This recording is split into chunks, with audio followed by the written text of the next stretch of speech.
building. Like, comment, and subscribe. Sorry about that.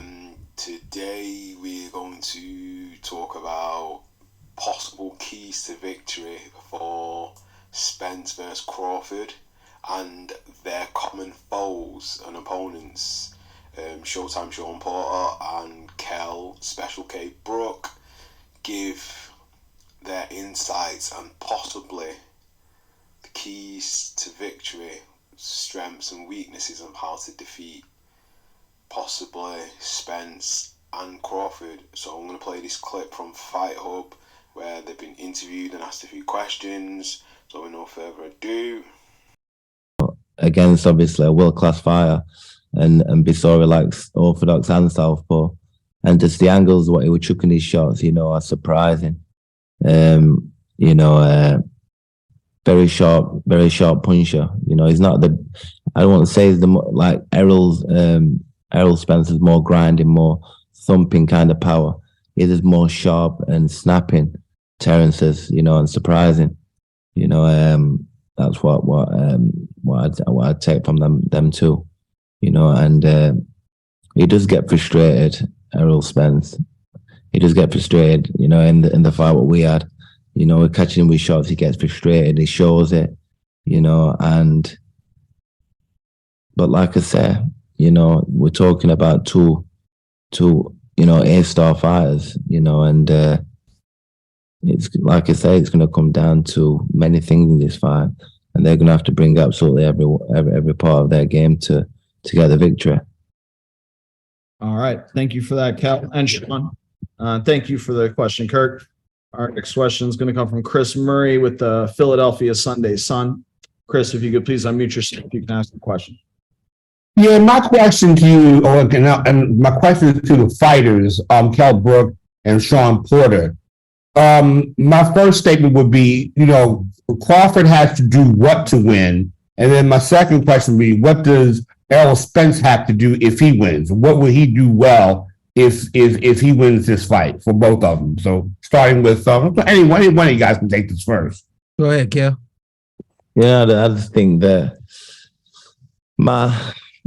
me looking in, I'd say that but it's hard when we're talking about these levels of fighters. Looking as a fan looking in, you'd say that Errol Spence used to use his size, be calculated, go down to the body, calculated pressure, be the bigger guy in the fight, and dominate, from round one. And looking in again, I'd say that, Crawford has to be a sharpshooter, just on the end of the shot, firing back over his shots and, using the ring, sharpshooting like he does, picking the right shot at the right time, making Spence work when he don't want to work, and just being very clever and sharpshooting and getting the rounds and breaking him down, over the fight. I agree 100% with all of that. I think the calculated pressure from Errol has to be something that he sustains the entire night, that he continues to put on the pressure and the body punching. And I think the two things that Breadman said earlier, number one, if you're Terrence Crawford, you got to get to Errol's body. You got to make him uncomfortable. Do things to him that he's not used to having been done to him. Going to the body is certainly one of them. And then the other thing that Breadman said, in between Errol Spence's punches, Errol has a really tight defense, keeps his hands up, he keeps his hands at home.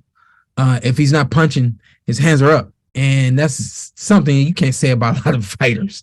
And so with a guy like that, you have to find openings. Those openings are usually there when that punch is being released. And so, like Breadman said, punch when he's punching, and then right there to what Carol said, be accurate, be that sharpshooter. And again, I mean, we're talking about a great fight because we're not saying nothing that either of these guys can't do.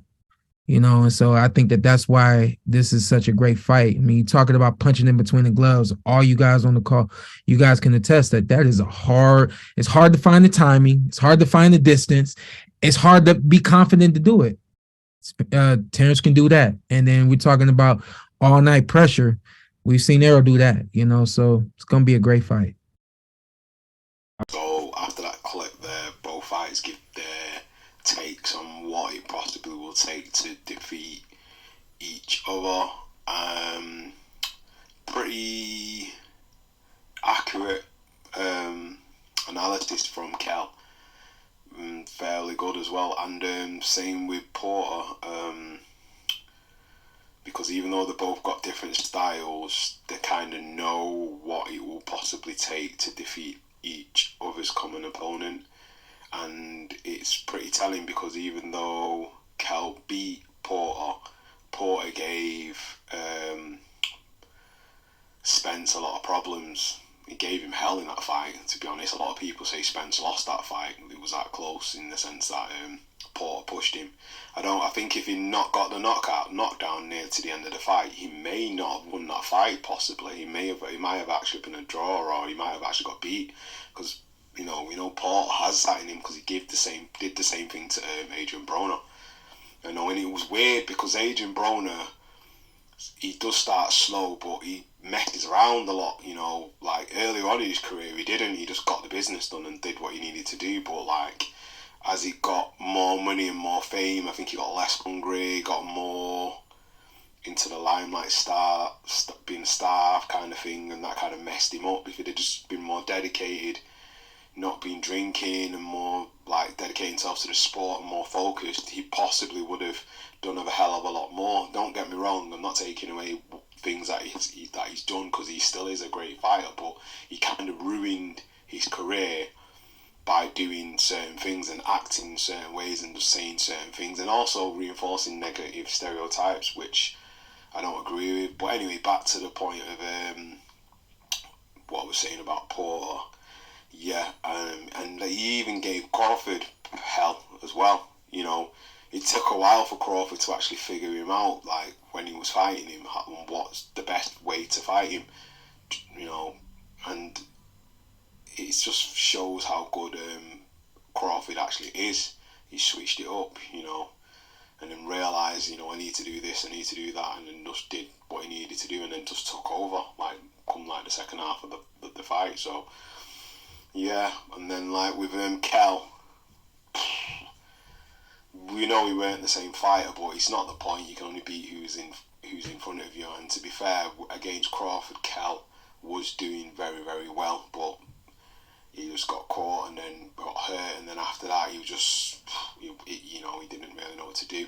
Same thing with Spence. He was doing well. He actually made Spence look, a little bit terrible and like very pedantic and very slow, but I don't know. Spence, he's just got that in him that grinds it out, and his guard's up high, and when you think shots are hitting him, they're actually missing. He does actually do a lot of inside fighting and can like duck shots on the inside, sort of like what Duran did, and then he gets you with good shots because he's up close and he uses his power and countering. So there's that aspect. So it's pretty good analysis from both fighters about the fighters that they're fighting, and it's still 50-50 in both fighters' eyes as well.